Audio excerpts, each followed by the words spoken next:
Out from Pioneer Foods this morning show a 5% fall in revenue to 8 billion rand for the 6 months to March. Headline earnings down 51%, 144 million rand.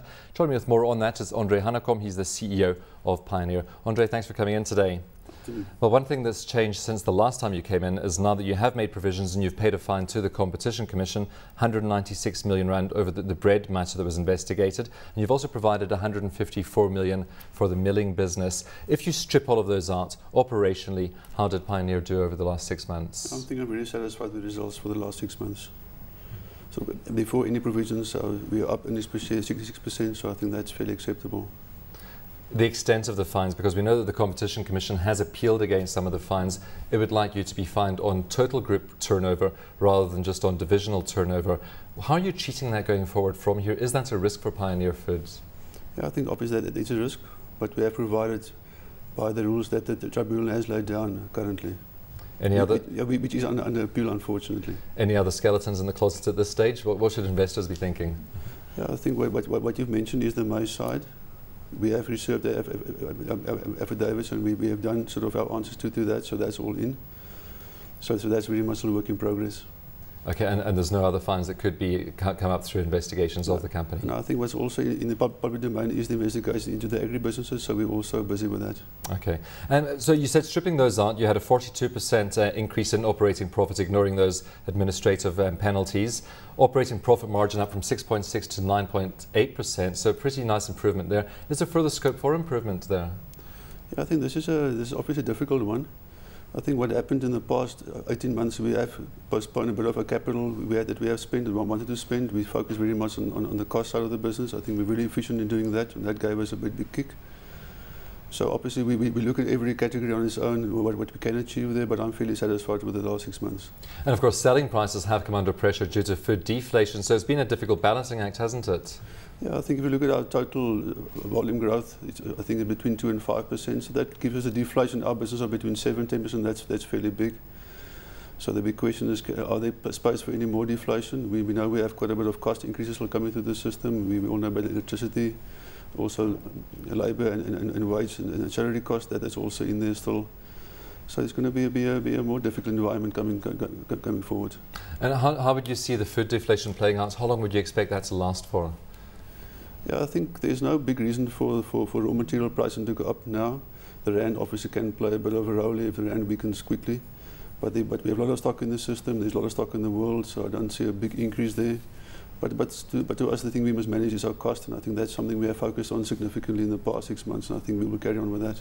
To what extent would a weaker rand help you though? Because I see you mentioned in the commentary that it did have a negative effect on exports of dried fruit products. Yeah, I think the biggest effect, unfortunately, was the very small crop we had in South Africa. It was by the weather. So the rand also played a bit of a role, but exports in our life is fairly small still. You talked about cost pressures going forward. Of course, you've got rising electricity costs, fuel costs, payroll costs as well. How are you managing these? Yeah, I think there's quite a few things we can do. Is we obviously have a look at all the SKUs that we do sell to cut back on that a bit. We have looked at cutting some costs inside distribution. We've used the size of the group to renegotiate quite a few of the contracts there. We're also looking at smaller businesses. Do we still need them? Or do we sell them off to somebody else to do it? So we have looked at quite a few things. We are trying to manufacture closer to the market, so to save on distribution costs. So there's many things we are doing to cut the costs back. And could you see a realignment of the business if you did get rid of some of the smaller businesses that aren't really core to it? Yeah, I think that what we've done up to now is very small. I don't see anything big being sold off at all.